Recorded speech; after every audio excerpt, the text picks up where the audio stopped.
அத்தியாயம் 77. கவின் அப்படியே உறைந்து போய் நின்று கொண்டிருந்தான். இந்த பூனையும் பால் குடிக்குமா என்று நினைத்து கொண்டிருந்தான். ஆனால் அது பீரே அடித்து கொண்டிருக்கிறது. ஹலோ ப்ரோ, இன்னொரு பாக்கெட் கிடைக்குமா என்று கவினை பொருள் கொடுக்க வந்த சேல்ஸ்மேன் என்று நினைத்து ஜானு கேட்க அவன் நெஞ்சை பிடித்தான். அண்ணனை கூட அடையாளம் தெரியாத அளவுக்கு இருந்தாள். ஜானு, அவனும் போதையில்தான் இருந்தான்.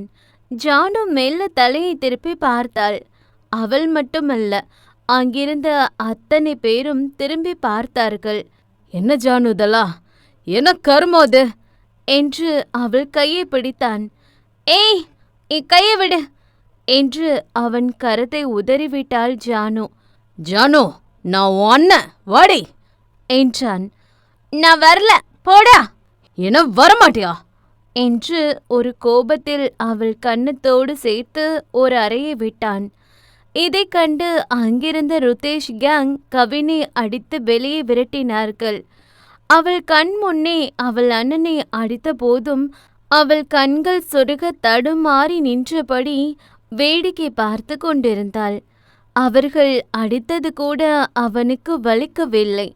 ஆனால் தன் தங்கை வேடிக்கை பார்ப்பதுதான் அவனுக்கு இன்னும் வலித்தது.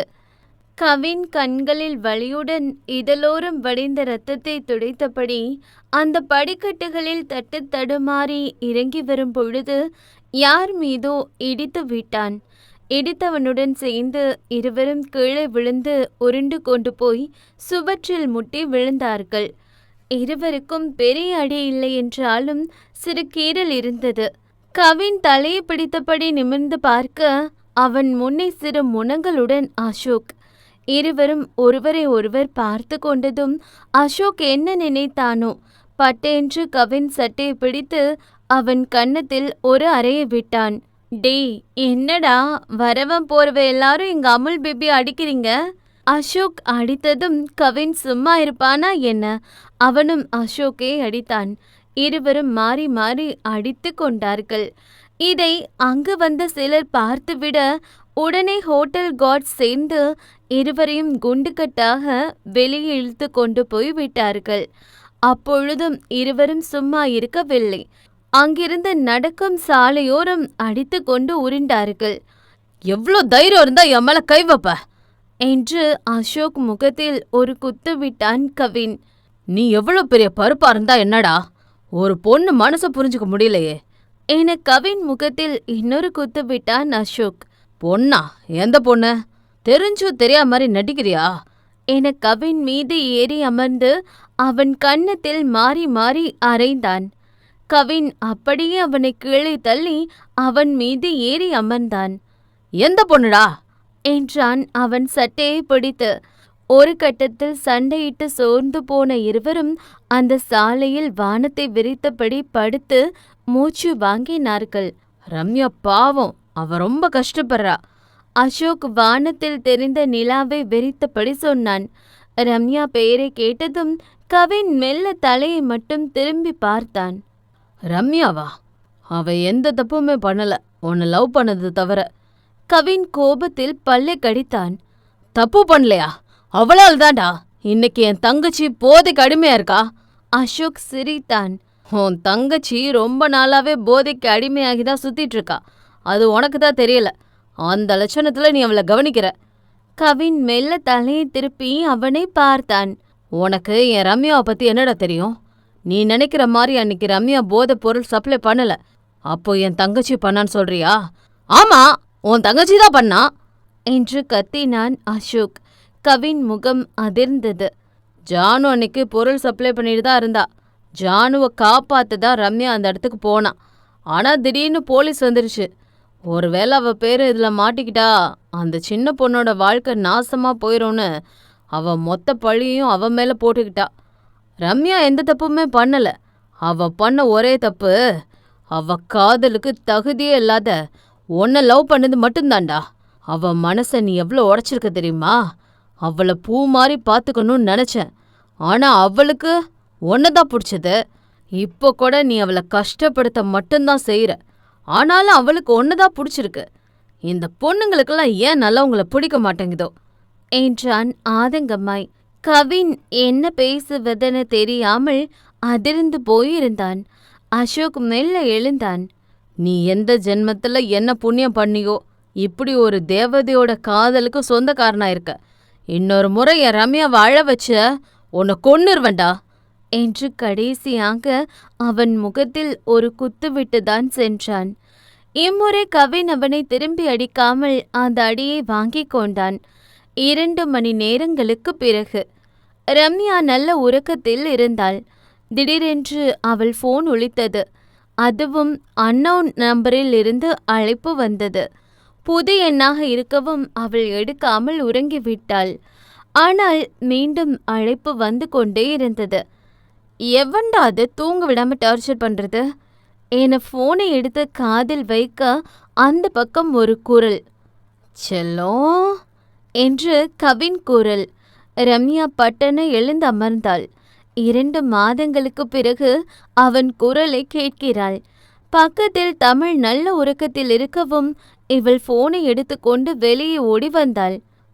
கவின், நானேதான். எப்படி கண்டுபிடிச்ச? அவ்வளோ காதலா என்றான் போதையில். உன் கன்றாவி குரலை கேட்டா யாரை வேணாலும் கண்டுபிடிப்பாங்க. இப்போ எதுக்கு கால் பண்ண? ஏன் கோபமா பேசுற? நான் பாவம்ல. ரம்யா வெள்ளி விரிந்தது. டே பரதேசி, சரக்க போட்டு லந்து பண்றியா? மரியாதை போனு வை, இல்லைன்னா உன்னை பொழந்துருவேன். வச்சிடாத. நான் கடைசியா உன்கிட்ட ஒரு தடவை பேசணும். கடைசியாவா? ஆமா, நான் தான் விஷம் குடிச்சிட்டனே. இன்னும் கொஞ்ச நேரத்துல மர்கையாதான். அட பொறம்போக்கே, என்னத்த உளறிட்டு இருக்க? என்ன கருமத்தை குடிச்ச? தெரில என்று உதட்டை பிதுக்கினான் அவன். சரி, எங்க இருக்க? அதற்கும் தெரியலை என்று உதட்டை பிதுக்கினான். அவளுக்கு வரும் கோபத்திற்கு -100 டிகிரி குளிர் ஐஸ்கட்டிக்குள் அவனை உறை வைக்கும் அளவுக்கு வந்தது. உன் ஃபோனில் லொகேஷன் ஆன் பண்ணு என உடனே இவள் சுடிதாரை மாற்றிக்கொண்டு அங்கிருந்து கிளம்பினாள். ஒரு 1/4 மணி நேரத்திற்கு பிறகு இவள் வந்து சேர்ந்த இடம் ஒரு ஆளில்லா சாலை. அந்த சாலையின் ஓரம் கவிழ்ந்து கிடந்தான் கவின். அதுவும் எதையோ உளறியபடி. இவள் பதட்டமாக அவன் அருகே சென்று கன்னத்தை தட்டினாள். கவின், இங்க பாரு. என்ன பாரு? உனக்கு ஒன்றும் ஆகாது. ஆமா, நீ என்ன விஷயம் குடிச்ச? அவன் கையில் இருந்த பாட்டிலை எடுத்து காட்ட ரம்யா முகம் அப்படியே மாறியது. அது சரக்கு பாட்டில். என்னடா அது, விஷம் குடிச்சேன்னு சொன்ன? ஆமா, அன்னைக்கு டாக்டர் தானே சொன்னாங்க அளவா குடிச்சா மருந்து, அளவுக்கு மிஞ்சினா விஷம்னு. நான் அளவுக்கு மீறி குடிச்சிட்டேன் செல்லம். அப்ப விஷம் தானே. பேசாம இவனை கொன்னுடலாமா என்று தோன்றாமல் இல்லை அவளுக்கு. என்னை பார்த்தா உனக்கு எப்படி தெரியுது? நீ விஷம் குடிச்சிட்டேன்னு எவ்வளோ ஸ்பீடாக வந்தேன்னு தெரியுமா? என் மேல அவ்வளோ பாசமா செல்லம். மண்ணங்கட்டி. எங்க உன் வண்டி? இது யாரு ஃபோன்? தெரில. என் ஃபோன் ஹோட்டல்லே விழுந்துருச்சு. இது பாடி கார்டு ஃபோன், நாட்டே போட்ட என்றான் பெரிதாய் சாதித்தது போல. அவள் தலையில் அடித்து கொண்டாள். சரி வா, உன்னை ட்ரா பண்ற என அவனை ஸ்கூட்டியில் அமர வைத்தவள் அவன் விழுந்துவிடக்கூடாது என்று அவள் துப்பட்டா கொண்டு அவனை அவள் இடையோடு சேர்த்து கட்டி கொண்டாள். பத்திரமா பிடிச்சிக்கோ. சரி செல்லம் என கவினோ அவள் இடையே சுற்றி இறுக்கமாக கட்டிக்கொண்டு அவள் முதுகில் முகம் புதைத்தான். அவளுக்கோ ஒரு குறுகுறுப்பு. இப்ப எதுக்கு இடுப்ப பிடிச்ச? முதல்ல கையெடு. நீதானே செல்லம் பத்திரமா பிடிச்சிக்க சொன்ன. அப்புறம் நான் விழுந்துருவேன் என்று உதட்டை பிதுக்கினான். இவனோட இம்ச என பல்லை கடித்து கொண்டவள் வண்டியை எடுத்தாள். அவனை வீடு கொண்டு வந்து சேர்ப்பதற்குள் அவளுக்கு போதும் போதும் என ஆகிவிட்டது. எப்படியோ அவனை வீட்டுக்குள் தரதரவென்று இழுத்து வந்தவள் அந்த சோஃபாவில் படுக்க வைத்து விட்டு கிளம்பலாம் என்று நினைக்கும் பொழுதுதான் அவன் பட்டன கீழே விழுந்து அவள் காலை பிடித்து கொண்டான். காலை பிடித்து கொண்டது மட்டுமில்லாமல், என்னை விட்டு போகாத செல்லம், சாரி என ஒப்பாரி வைக்க துவங்கி விட்டான். யோ, என்னைய பண்ற? என இவள் விலக நினைத்தாலும் அவனோ அவள் கால் மீது ஏறி சமணமிட்டு அமர்ந்து கொண்டு அழத் துவங்கி விட்டான். அட கொடுமையே என அப்படியே நெற்றியை பிடித்தாள் ரம்யா. அத்தியாயம் 78. அடே மாங்காமடையா, என்னடா பண்ற? காலை விடுடா. மாட்டேன், விட்டா நீ போயிருவ என்று அவள் காலில் ஏறி சமணமிட்டு அமர்ந்து கொண்டவனை கண்டு அவளுக்கு எங்காவது போய் முட்டிக்கொள்ளலாம் என்றுதான் இருந்தது. யோ டோமரு, என்னையா பண்ற என்றவள் அப்பொழுதுதான் கண்டாள் அவன் முகமெங்கும் காயங்கள் இருப்பதை. யோ, எங்க போய் விழுந்து வார்ன? இப்படி அக்கு பஞ்சர் ஆயிருக்கு. அவன் அண்ணாந்து பார்த்து உதட்டை பிதுக்கினான். என்ன? அடிச்சுப்டாங்க. யாரு? அவன் சொல்ல மாட்டேன் என்றான். யாரு என்றாள். அவன் சொன்னான். ரம்யா அவன் கையை பிடித்தாள். வா என்றாள். எங்க? வாடா என்று அவனை பின்னி அமர வைத்து அந்த ஹோட்டலுக்கு அழைத்து சென்றாள். எங்க போற? ரம்யா அந்த ஸ்கூட்டியை பெரிய 5 ஸ்டார் ஹோட்டல் முன்னே நிறுத்தினாள். இங்கேதானா? அவன் ஆமா என்று தலையாட்டினான். இறங்கு என்று அவன் கையை பிடித்து அழைத்து சென்றாள். ஏ வேணாண்டே, வாடா டோமரு என்று அவள் உள்ளே செல்ல அந்த கார்ட்ஸ் அவளை உள்ளே விட மறுத்தார்கள். ரம்யா அவனை திரும்பி பார்த்தாள். இவன்தான் உன்னை வெளியே தள்ளினானா? அவன் ஆமா என்றான். இவள் யோசிக்கவே இல்லை. சட்டென அந்த கார்ட்ஸ் முகத்தில் ஒரு குத்து விட்டாள். இதை அவனை எதிர்பார்க்கவில்லை போலும். அவனுங்க ரூம் எங்க? கவின் அதிர்ச்சியுடன் அந்த மாடியை நோக்கி கையை காட்டினான். இவள் அவன் கைப்பிடித்து இழுத்து சென்றாள். கவின் அவள் இழுவைக்கு பின்னே சென்றான். எந்த ரூம்? கவின் அந்த ரூமை கை காட்டினான். ரம்யா அந்த ரூம் கதவை தட்டினாள். ஒரு 3 முறை அவள் தொடர்ந்து கதவை தட்டிய பின்பு கதவை திறந்தான் ஒருவன். அடுத்த நொடி படார் என்று ஒரு சத்தம்.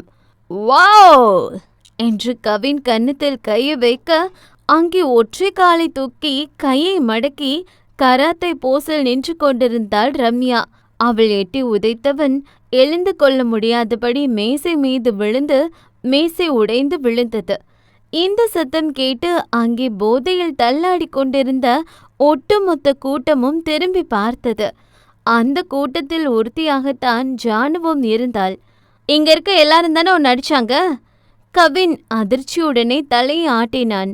அப்படி ஓரமா நில்லு என்றவள் களைந்து கிடந்த கூந்தலை அள்ளி முடிந்தாள். ஏய், யாருடி நீ என்று அந்த கூட்டத்தில் இருந்த ஒருவன் ரம்யாவை அடிக்க ஓடிவர அவன் கையை பிடித்து ஒரு சுற்று சுற்றியவள் அவன் அக்குளுக்கு கீழ் ஒரு குத்து விட அவன் சுருண்டு விழுந்தான். பெரியவங்க கிட்ட மரியாதை பேசணும்னு உங்க வீட்டில் சொல்லித் தரலையா என்று திரும்பியவளை கண்டு அங்கே ஒரு பலத்த அமைதி. அந்த கூட்டத்தில் ஒருத்தனாகத்தான் ருத்தேஷும் அமர்ந்திருந்தான். அவன் கண்கள் சிவந்து போயிருந்தது. அவளை முடிச்சு விடுங்கடா. இவள் கராத்தே போஸில் கையை மடக்கி 3 விரலை மட்டும் மாட்டி அவர்களை வாவென்பது போல் சைகை செய்தாள். அடிங்க என்று அவர்கள் ஓடிவர இவள் குனிந்த ஒரு உதைவிட இருவரும் சுருண்டு விழுந்தார்கள். ஓரம் நின்ற கவின் ஆவென்று பார்த்து கொண்டிருந்தான் என்று சொல்வதை விட ரசித்து கொண்டிருந்தான் என்றுதான் சொல்ல வேண்டும். இன்னொருவன் பின்னால் இருந்த ரம்யா முடியை பிடித்தான். இவள் அப்படியே சுற்றி அவன் வயிற்றில் ஒரு குத்து விட்டாள். அவன் சுவற்றில் இடித்து கீழே விழுந்தான். இப்பொழுது ருத்தேஷ் மட்டுமே அங்கிருந்தான். எவ்வளோ தைரியம் இருந்தா சின்ன பசங்களுக்கு ட்ரக்ஸ் கொடுத்து அவங்க வாழ்க்கையை நாசம் பண்றது மட்டும் இல்லாம என் டோமர் மேல கை வச்சிருப்பீங்க என இவள் அவனை அடிக்க கை ஓங்க அவன் பட்டென்று பக்கத்தில் இருந்த கத்தி எடுத்து ஜானு முகத்தில் வைத்தான். ரம்யா கையை கீழிறக்கினாள். என் மேல கை வச்சா இவள் அறுத்து போட்டு போயிட்டே இருப்பேன். ஏய், அவளை ஒண்ணு பண்ணிடாத. இவள் அப்படியே விட்டுட்டு போவேன் நினைச்சியா என்று அவன் ஜானு கழுத்தில் கத்தியை இறக்கப் போன சமயம் பட்டென்று அவன் பின்னால் இருந்து பீர் பாட்டிலால் அவன் தலையில் அடித்தான் கவின். ஆ என்று தலையை பிடித்தபடி திரும்பியவன் தலையில் இன்னொரு பாட்டிலையும் எடுத்து உடைத்தவன் பல்லை காட்டி சிரித்தான். அத்துடன் இல்லாமல் ரம்யாவை பார்த்து, எப்படி என்று சிரிக்க அவள் நெற்றியில் அடித்து கொண்டாள். பின் ஒரு காரை பிடித்து இருவரையும் வீட்டுக்கு அழைத்து சென்றவள் ஜானுவை பத்திரமாக அவள் அறையில் படுக்க வைத்துவிட்டு வர கவின் அவளுக்காக வெளியே காத்திருந்தான். போதை கொஞ்சம் இறங்கி இருந்தது. சோஃபாவில் அமர்ந்திருந்தவன் அவளை கண்டு எழுந்து நின்றான். அப்ப நான் போயிட்டு வரேன், அவளை பார்த்துக்கோங்க என்று கிளம்ப எத்தனித்தவளின் கை அவன் கரங்களுக்குள். ரம்யா அவனை என்னவென்பது போல் பார்த்தாள். ஏண்டி இவ்வளோ நல்லவளா இருக்க? உன்னை மாதிரி ஒருத்திய நான் பார்த்ததே இல்லடி. உனக்கு ஓவர் ஆயிடுச்சு போல, படு.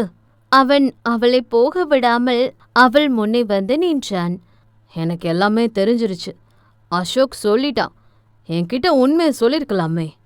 அவள் பேசாமல் விலகி சென்றாள். நான் எவ்வளோ சாரி கேட்டாலும் அது ஈடாகாது. நீ பண்ண எதுக்கும் அது ஈடாகாது. ப்ளீஸ் என்னை விட்டு போயிடாத, ப்ளீஸ் என்றான். ரம்யா பதில் பேசாமல் அவனை விட்டு விலகி நடந்தாள். ரம்யா ப்ளீஸ், நான் உன்னை லவ் பண்ணுறேன்டி. நீ இல்லைன்னா சூசைட் பண்ணிப்பண்டி. கதவு வரை சென்றவள் கோபமாக அவனை நோக்கி நடந்து வந்தாள். அவன் கன்னத்தில் பலார் என்று ஒரு அறையை விட்டாள். அவன் சுவரில் முட்டி கீழே விழுந்தாள்.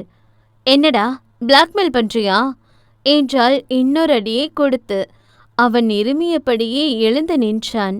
எவ்வளோ வேணாலும் அடி, ஆனால் என் கூடவே இரு. என்னை திகட்ட லவ் பண்ணு என்றவனின் வாயில் ஒரு குத்து விட்டாள். அவனுக்கு குபுக்கென்று ரத்தம் வந்தது. அப்ப கூட நான் தான் லவ் பண்ணணுமோ? அவன் வாயில் வடிந்த ரத்தத்தை கீழே துப்பியபடி சொன்னான். இல்ல, நானே லவ் பண்றேன். இந்த உலகத்துல யாருமே லவ் பண்ணாத அளவுக்கு லவ் பண்றேன். நீ என் கூட இரு போதும் என்றான். நீ இருன்னா இருக்கணும், போனா போகணும், அப்படித்தானே என்று அவன் முடியை கொத்தாக பிடித்தாள். அவன் கழுத்தை நிமிர்த்தி பார்த்தாள். இல்ல, உனக்கு எப்போ தோணுதோ அப்போ போ, பிடிக்கலனா போகாத. அத கூட நீதான் சொல்லணுமாடா பொறுக்கி என்று அடிக்க கை ஓங்கியவளின் கையை பிடித்து அந்த சுவரோடு அணைத்தான். அவள் இன்னொரு கையை ஓங்கினாள். அந்த கையையும் பிடித்து அவள் முதுகுக்கு பின்னே அணைத்தான். என்னடி அடிச்சுக்கிட்டே இருக்க? அவள் புருவம் உயர்த்தினாள். அடி, எவ்வளோ வேணாலும் அடி, ஆனால் லவ் பண்றேன்னு சொல்லிட்டடி. அவள் முறைத்தாள். ஹலோ, ஹீரோ அளவுக்கு இல்லைனாலும் என் பின்னாடி சுத்த பல பொண்ணுங்க இருக்கத்தான் செய்கிறாங்க. ஓஹோ, ஆமாம். ஒருவேளை நீ பிடிக்கலன்னு சொன்னா அவங்களுக்கு ஒரு சான்ஸ் கொடுத்துருவேன், பார்த்துக்கோ. இவன் பெரிய மன்மதம். கொடுத்தா கொடுத்துக்கோடா. அப்படி பொசுக்குன்னு சொன்னா இப்படி யோசிச்சு சொல்லு. வேணண்டா வெண்ண. அவன் மெல்ல அவளை நெருக்கி நின்றான். பாவம், அடி வாங்கி அவன் முகத்தில் பலத்த அடி. நிஜமா வேணாமா? கண்ணை சுருக்கி அவன் கேட்ட விதம் அத்தனை அழகு. முகம் இரத்த கிளறியாக இருந்த போதும் அது அவ்வளவு கியூட்டாக இருந்தது. அவள் கையை விட்டவன் இப்பொழுது அவள் இடையே பிடித்தான். என் கண்ணை பார்த்து சொல்லு, நிஜமா வேணாமா? இவர் பெரிய சூர்யா, கண்ணை பார்த்தா கவுந்துருவாங்க பாரு. நான் கியூட்டா இல்லையாடி என்றவன் இன்னும் அவள் இடையில் அழுத்தம் கொடுத்தான். அவள் இவன் சட்டையை பிடித்தாள். எனக்கு ரொமான்ஸ் வராதுன்னு சொன்னல்ல, அன்னைக்கு எப்படி கிசடிச்சேன் பார்த்தியா? நீ ரொமான்ஸ் பண்ண வேணாம், நானே பண்ணுறேன். நீ கிஸ் தர வேணாம், உனக்கு திகட்ட நானே கிஸ் தரேன். நீ லவ் பண்ண வேணாம், உனக்கு போதுங்கிற அளவுக்கு நானே லவ் தரேன். காலம் முழுக்க நீயும் நானும் இப்படி சண்டை போட்டுக்கிட்டே, நீ என்னை அடிக்க, நான் உன்கிட்ட அடிவாங்க, இப்படியே அழகா க்யூட்டாக லவ் பண்ணலாம். என்னை விட உன்கிட்ட அடிவாங்க வேற எவன்டி சரியா இருப்பான்? அவள் பதில் பேசாமல் அவனையே பார்த்து கொண்டிருந்தாள். நீ என் கூட மட்டும் இரு, நான் உன்னை பார்த்துக்கிறேன். இத்தனை வருஷம் உனக்கு யாருமே கொடுக்காத காதலை, அன்பை நான் தரேன்.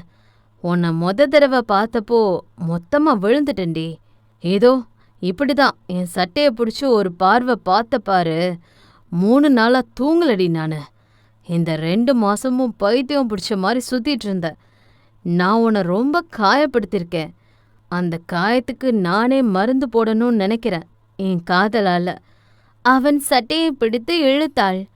என்னடா பெரிய ரொமான்டிக் ஹீரோன்னு நினைப்பா? எந்த படத்தை பார்த்துட்டு இப்படி டைலாக் அள்ளி வீசுற? வாயில் வடிந்த இரத்தத்தை துடைத்தபடி சிரித்தவன், எனக்கே அதான் தெரியல, லவ் பண்ணா அதுவா வரும் போல என்று அவள் இடையில் இறுக்கம் கொடுத்து அவள் கன்னத்தை வருடினான். சண்டைக்காரி, உன் கூட காலம் முழுக்க சண்டை போட நான் ரெடி. என்னை சகிச்சுக்கிட்டு வாழ நீ ரெடியா என்றான் அவள் கன்னத்தோடு கன்னம் உரசி. அத்தியாயம் 79. இப்படியே க்யூட்டா சண்டை போட்டுக்கிட்டு அதை விட க்யூட்டா ரொமான்ஸ் பண்ணலாம், என்ன சொல்ற என்று அவள் கன்னத்தில் உரசிய கன்னம் மெல்ல அவள் மூக்கில் உரசி அவள் சிவந்த இதழ்களை நோக்கி போர் தொடுக்க ஆயத்தமாகிக் கொண்டிருந்தது. கேன் ஐ கிஸ் யூ என்று மெல்ல அவள் இதழை நோக்கி அவன் இதழ்கள் பயணிக்கும் சமயம், கொஞ்சம் கீழே பாரு என்று அவன் காதோரம் உரசி சென்றது அவள் தேனிசை குரல். கவின் மெல்ல குனிந்து பார்த்தான். அவனுக்கு மொத்தமாகவே குடும்ப கட்டுப்பாடு செய்யும் நோக்கத்தில் இருந்தால் போலும் அவன் ஆண்மைக்கு நேர் ஒரு கண்ணாடி துண்டை வைத்திருந்தாள். அதை பார்த்த அதே லுக்கில் ஸ்லோ மோஷனில் ரம்யாவை திரும்பி பார்த்தான் கவின். அவள் நக்கலாக சிரித்து கொண்டிருந்தாள். என்ன, ஏத்தட்டுமா என்றாள். அவன் கொஞ்சம் மிரண்டு போய் அப்படியே விலகி நின்றான். நீ தொட்டா நான் விழுந்துருவனா, இல்ல ஆன்டி ஹீரோ கதை மாதிரி ஈஸியா மன்னிச்சிடுவனா? என்ன பேச்சு பேசுன, அதுக்கெல்லாம் திருப்பி கொடுக்க வேணாமா என்றாள் அவன் தாடி முடியை பிடித்து. வலிக்குதுடி. வலிக்கணும் தாண்டா இழுக்கிற. ஒரு உம்மா கொடுத்தா உன் பின்னாடி நாய்க்குட்டி மாதிரி வந்துருவனா என்ன? தொலைச்சுப்பிடுவேன் என்றாள். அவன் உதட்டை பிதுக்கினான். நான் தான் சாரி கேட்டனே. கேட்டா எல்லாமே சரியாயிடுமா? தோ பாரு, நீயும் ஒன்ற தொங்கச்சியும் என்னை வச்சு செஞ்சிருக்கீங்க. அதுக்கு உங்களுக்கு திருப்பி கொடுக்க வேணா? லவ் கிவன் என் பின்னாடி வந்த அவனை செலவே இல்லாம ஃபேமிலி பிளானிங் பண்ணி விட்டுருவேன். கவின் மெல்ல விலகி நின்றான். ரம்யா அந்த கதவு வரை சென்று மெல்ல திரும்பினாள். அப்புறம் சொல்ல மறந்துட்டேன், எனக்கு யாராவது ஏதாவது கொடுத்தா திரும்பி கொடுத்துதான் பழக்கம். ஒருவேளை அடித்து விடுவாளோ என்றவன் பட்டென கன்னத்தை பிடித்து கொள்ள அவளும் அடித்தாள்தான். ஆனால் அவன் எதிர்பார்த்தது போல அடிக்கவில்லை. வேகையீட்டுடன் அவன் அருகே வந்தவள் பட்டென அவன் பின்னந்தலையை பிடித்து அவள் அருகே இழுத்தாள். அவன் கண்கள் அவள் கண்களை எதிர்நோக்கியது. இப்படித்தானே அடிச்ச என கேள்வியை மட்டும் எழுப்பியவள் அவன் பதில் சொல்லும் முன்னே ஒரு கையால் அவன் பின்னந்தலையை பிடித்து இன்னொரு கரத்தால் அவன் காலர் சட்டையை பிடித்து பட்டென அவன் இதழோடு இதழ் சேர்த்தாள். இவள் இதிலும் கை தேர்ந்தவளே என்பதை போல் முத்த போரிலும் அவளை ஆட்சி செய்து கொண்டிருந்தாள். கவின் அப்படியே சிலையாகி நின்றது சில நொடிகள்தான். அடுத்த நொடி அவள் இடையே இறுக்கி பிடித்து சுவரோடு அணைத்தவன் அவளுடன் சேர்ந்து முத்த போரில் இணைந்தான். இன்று அவன் உமிழ்நீர் மட்டுமல்ல, இரத்தமும் இடம் மாறிக்கொண்டிருந்தது. அன்று போல் இல்லை, இன்று முத்த போர் யுத்த போராக மாறியிருந்தது. அவள் இதழ் தாண்டி அவள் தோள்பட்டைக்கும் இடையே இருந்த இடத்திலும் முத்தம் வைத்தவன் மீண்டும் முத்த போரில் இணைந்தான். நிமிடங்கள் கடந்து நடந்த இதழ்களின் மோதலுக்கு இடைவெளி கொடுத்தது பெண்ணவளே. கவின் மனமே இல்லாமல் விலகி நின்றான். நீ கொடுத்தத கொடுத்துட்ட, இனிமே என் பின்னாடி வந்தா தொலைச்சுப்படுவேன் என்று கிளம்பி வெளியே வந்து ஸ்கூட்டியை எடுத்தாள். இப்படி திருப்பி கொடுக்கறது கூட எனக்கு பிடிச்சிருக்கு என்றான் அவன் சத்தம் போட்டு கத்தி. உள்ள போடா பொறுக்கி என்றாள் இவளும் சத்தம் போட்டு. எப்போ பார்க்கலாம்? நாளைக்கு பீச் பக்கம் ஒயிட் அண்ட் பிளாக் ஷர்ட் போட்டு என்னை பார்க்க மட்டும் வந்துடாத, அப்புறம் ஒன்று தொலைச்சிருவேன் என்றாள். அங்கே வந்துவிடு என்பதைத்தான் இவ்வளவு நாசுக்காக சொல்லிவிட்டு செல்கிறாள். கவின் முடியை மோதி சிரித்து கொண்டான். கிரேசிகள் என்று அவளை ஏக்கத்துடன் பார்த்து கொண்டிருந்தான். விடியல் பலருக்கும் பல அதிர்ச்சிகளை அள்ளி கொடுக்க காத்திருந்தது. அந்த கடன்காரன் வந்து தமிழ் அப்பாவிடம் சண்டை போட்டு கொண்டிருந்தார். ஏயா, பணம் வாங்கினா வட்டி கட்டணும் தெரியாதா என வெளியே வைத்து அசிங்கப்படுத்தி கொண்டிருந்தார். சுற்றியிருந்த அத்தனை பேரும் இதை வேடிக்கை பார்த்தார்கள். சார், இன்னும் ஒரு வாரத்தில் கண்டிப்பாக கொடுத்துருவேன். இருந்த பணத்தை பொண்ணோட காலேஜ் ஃபீஸ்க்கு கட்டிட்டேன் சார் என்று அவர் எவ்வளவோ கெஞ்சி பார்த்தார். கை நீட்டி காசு வாங்குறவன் புள்ள எதுக்குடா அம்புட்டு பெரிய காலேஜில் படிக்கணும்? இப்படித்தான் மூத்தவளை படிக்க வச்சு லட்சக்கணக்கில் கடன் வாங்கி கல்யாணத்துக்கு ஏற்பாடு பண்ண. அவன் உனக்கு நாமம் போட்டுட்டு போயிட்டா. இப்போ இவளை படிக்க வைக்கிற. இவளும் எவனையாவது ஒருத்தனை லவ் பண்றேன்னு சொல்லி அவனை இழுத்துக்கிட்டு ஓட போறா பாரு என்றதும் அவருக்கு கோபம் வந்து விட்டது. ஒரு கோபத்தில் கடன் கொடுத்தவரின் சட்டையை பிடித்து விட்டார் அவர். ஏய், இவ்வளோ தைரியம் இருந்தா என் பொண்ணை பத்தி தப்பா பேசுவ என அடிக்க கை ஓங்கிய பின்புதான் அவர் செய்தது எவ்வளவு முட்டாள்தனம் என்று புரிந்தது. சுற்றியிருந்த அத்தனை பேரும் அவர்களைதான் பார்த்து கொண்டிருந்தார்கள். மன்னிச்சிருங்க சார், தெரியாம கோபப்பட்டுட்டேன். உனக்கு கடன் கொடுத்தேன் பாரு, நீ இதுவும் பண்ணுவ இன்னமும் பண்ணுவ. உனக்கு பாவம் பார்த்த பாரு, என்ன சொல்லணும்? நீ என்ன பண்ணுவியோ எவன் காலை பிடிப்பியோ தெரியாது. இன்னும் ஒரு வாரத்துல மொத்த பணத்தையும் வட்டியும் முதலுமா திருப்பி கொடுக்கற என்றார் கோபமாய். தமிழ் தந்தை பதறினார். சார், எப்படி சார் ஒரு வாரத்துல மொத்த பணத்தையும் கொடுக்க முடியும்? எனக்கு கொஞ்சம் டைம் கொடுங்க. சட்டையை பிடிக்க தெரியுதுல்ல, அப்போ அதே ரோஷத்தோட பணத்தை எடுத்து வை.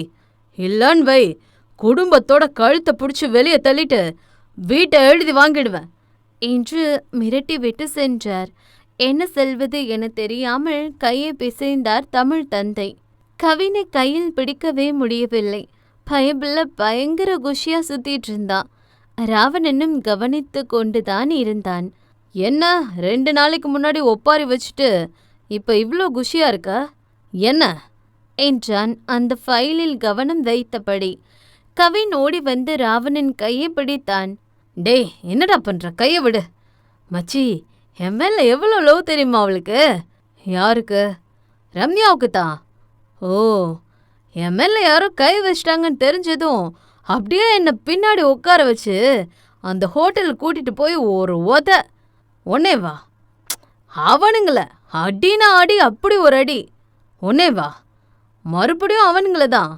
படத்துல கூட இப்படிலாம் ஃபைட்டு பார்த்ததில்ல மச்சி. எவ்வளோ கோபம் வந்துச்சு தெரியுமா? நான் விழுந்துட்டேன் மச்சி. அந்த மாதிரி ஒருத்திய பார்க்கவே முடியாது. அந்த பொண்ணை தானே அவ்வளோ திட்டுன. தப்பு தான், ஜானு இப்படி பண்ணுவான்னு நான் நினைக்கலையே என்றான் வருத்தமாய். இப்போ என்ன பண்ணுறா ஜானு? ரூமில் தான் இருக்கா. அவளை வெளியே விடாமல் பார்த்துக்க சொல்லி ஆள் போட்டு வந்திருக்கேன். அவள் இன்னும் நிதானமாக இல்லை, ரொம்ப அடிக்ட் ஆன மாதிரி தெரியுது. ஐ திங்க் டாக்டர் கன்சல்ட் பண்ணணும். நான் ஒரு நல்ல அண்ணனா அவளை பார்த்துக்கல அர்ஜுன். இங்கே பாரு, இது உன் தப்பு இல்லை கவின். இல்லைடா, இது ஏன் தப்பு தான். நான் தான் அவளை சரியாக கவனிக்காமல் விட்டுட்டேன். சரி, அதை விடு. உன் லவ் எப்படி போகுது? எப்போ தமிழ்கிட்ட லவ் சொல்ல போகிற? ராவணன் முகத்தில் சிறு புன்னகை கேட்டு அரும்பியது. இன்னும் கொஞ்ச நாளில் அவள் பர்த்டே. அன்னைக்கு தான் ப்ரப்போஸ் பண்ணலான்னு இருக்கேன். மச்சி கலக்கு. அவன் என் காதில் ஏற்றுப்பாளா? உன்னை யாருமே வேணான்னு சொல்ல மாட்டாங்க மச்சி. ஆனால் தமிழ் எல்லாரும் மாதிரி இல்லையே. அதெல்லாம் அவள் ஒத்துப்பா மச்சி. எனக்கு ஒரு சந்தேகம், சொல்லுடா. நமக்கு அடிக்கடி வர்ற கனவு பழிக்குமா? ஏன் தமிழை கல்யாணம் பண்ணுற மாதிரி கனவு கண்டியா? ராவணன் இல்லை என்று எழுந்தவன் அந்த ஜன்னல் பக்கம் போய் நின்றான். அந்த தென்றல் காற்று அவன் முகத்தை தழுவி சென்றது. ஒரு அடர்ந்த காடு. அந்த காட்டுக்கு நடுவில் ஒரு சின்ன வீடு. அங்கே நான் மட்டும் தனியாக இருக்கேன். விடியல் நேரம், சூரியன் மறைஞ்சும் மறையாத சமயம். ஒரே பனி மூட்டமாக இருக்கு. அப்போ தூரத்தில் மங்களா ஒரு உருவம் நடந்து வர மாதிரி இருக்கு. அந்த பனி மூட்டத்துக்கு நடுவில் அது சரியாக தெரியல. அப்போதான் ஜில்லுன்னு ஒரு காத்தடிக்குது. அந்த மரமெல்லாம் அப்படியே எழுந்து நின்று ஆடுற மாதிரி மரக்கில் காற்றுல ஆடிட்டுருக்கு.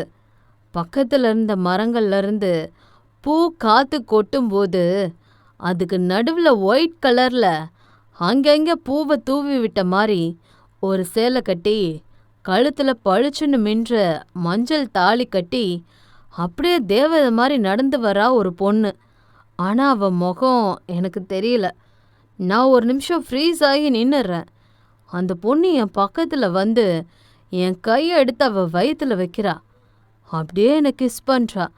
இது அடிக்கடி என் கனவுல வருது. அந்த பொண்ணு முகம் பார்க்க முடியலையா? அவன் இல்லை என்றான். ஆக்சுவலாக இது தமிழை பார்க்கறதுக்கு முன்னாடியே ரொம்ப வருஷத்துக்கு முன்னாடி இருந்தே கனவா வருது. ஒவ்வொரு முறையும் அந்த பொண்ணு முகத்தை பார்க்க முயற்சி பண்ணும்போது என் தூக்கம் கலைஞ்சு போகுது. மச்சி, இப்போ அதை விட முக்கியம் நீ தமிழுக்கு ப்ரப்போஸ் பண்ணுறது தான். அதை பற்றி யோசி. இப்போதான் நீ சந்தோஷமா இருக்க. இது கடைசி வரைக்கும் அப்படியே இருக்கணும்னா அதுக்கு நீ தமிழ் கூட தான் இருக்கணும். ராவணனும் அதைத்தான் ஆசைப்பட்டான். ஆனா நினைக்கிறதெல்லாம் நடந்துட்டா ஆண்டவன்னு ஒருத்தன் எதுக்கு இருக்காரு? அட, ரைட்டர்னு ஒருத்தங்க எதுக்கு இருக்காங்க?